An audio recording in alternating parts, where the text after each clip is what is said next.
Shalom, shalom, balandia. Émission Mnene pour vaincre. Tu es sur Napoko Lelo Ponabino.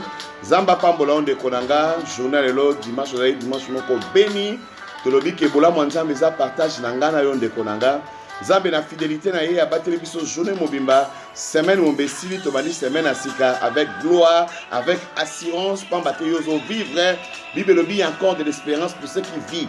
Alors comme toujours vivre en de Konanga, espérance zali pe grâce à Nzambe zali Kona biso. Tiens, bon likoloto bon de la Nzambe, merci pour la faveur na yo.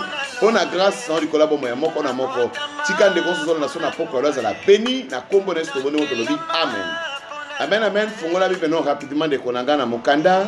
Il y a Ésaïe chapitre 44 verset 21 à verset 22. Thème na biso ya poko la za dit reviens à moi. C'est l'Éternel qui parle que tout zonga et pas Souviens-toi de cela, Jacob, Israël, car tu es mon serviteur.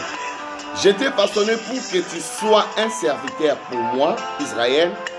Je t'oublierai pas. Verset 22 à l'objet, j'ai effacé tes crimes comme un nuage. Deuxième tiré, tes péchés comme un nuée. Reviens à moi, car je t'ai racheté. Alléluia. Gloire au Seigneur. Balobi, souviens-toi, c'est là, Jacob. Car moi, l'Éternel, ton Dieu, je t'ai façonné. Nga Éternel, Nzambe na yo na façonna yo na lokota yo na bimisa yo mosika.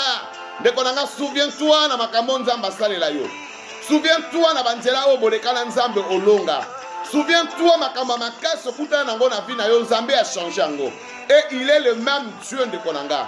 Il est capable ya kobongo la situation oyo. Ces maladies, ces épidémies oyo etelemi pandémie ozoningisa mokili mobimba.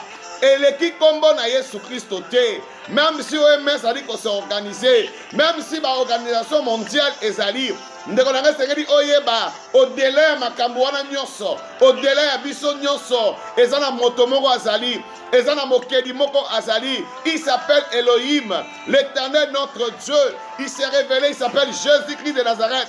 Yesu Christ azana bomoy. Alors bien alors na moto mona poko lelo, souviens-toi mon serviteur. Je t'avais façonné. Je suis le même Dieu. Mais ce que j'aime, c'est le verset 22.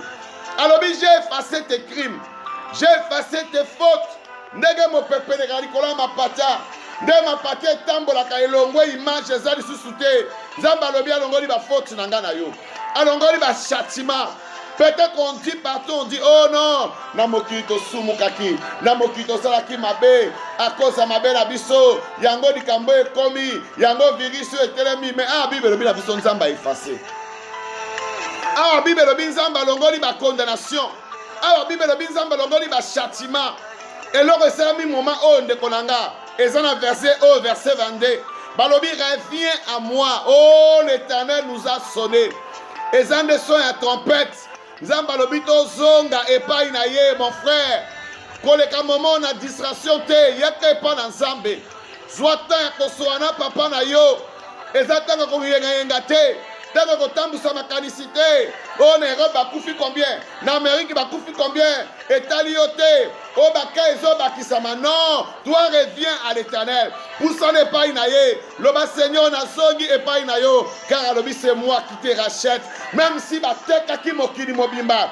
Batu nyonso bakufa na période nazo yebiso ndeko nanga yo kokufa te. Okokufela te na kombo na Yesu Masia. Le nom de Jésus-Christ ezali puissant. Bible la biso mabolongo yo seka ngumbama na maladie oyo na muto asalaki yango akogumbama na se ya kombo na Yesu Kristo yo zonga kaka ndeko nanga loba Seigneur na zongi epai na yo Nzambe na ye epai na yo yo za na kapasite ya kobongola makambo ona kapasite ya kochanger histoire ya vie nanga ndeko nanga yebake na semaine otozonga na semaine otoye epai na Nzambe loba Seigneur tozongi epai na yo kolo na reconnaître que yo muto façonnanga na reconnaître que yo muto bongolanga so na mpe mabo parce que nazana mutu azali so na bonne santé parce que mutu moko azali muta kufelanga na Golgotha oh ndeko nanga etika na yebisa yo makila na Yesu ezoganga likolo na yo maladie ekovona likolo na yo te bava oyo ekovona likolo na yo te so ozokwa yango banda kobetela Yesu Masiya maboko makasi balako ba Seigneur merci baba te yo rachetenga alors le bina le baron de konanga zonga Yaka, le bas Seigneur na songi. Le bas papa na songi. Na suite décision.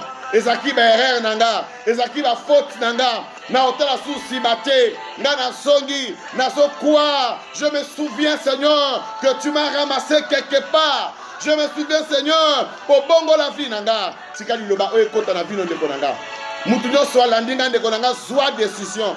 Semaine otobandi o mobimba. Et semaine opoussa na liboso na nzambe. Prends ton temps ndeko nanga loba nzambe na songi. Loba Père éternel na songi. Ako changer likambo na yo. Ngumba mutu to bondela. Seigneur na bondeli pona basali na yo. Tika bandeko nyonso ba kili loba oyo. Elata bomo ina bango. Na moment nyonso on a un message oyo. Azwa décision ya ko songe pa ina yo. Na kombo na esto monde moto lobi. Amen. Ciao, ciao, bye, ndeko. Landa biso toujours na même air. Awa na YouTube. Et la page na biso na Facebook. Yves Massoudi. Na minute juste, vous allez en direct. Zamba Pandolao. Ciao, ciao, bye.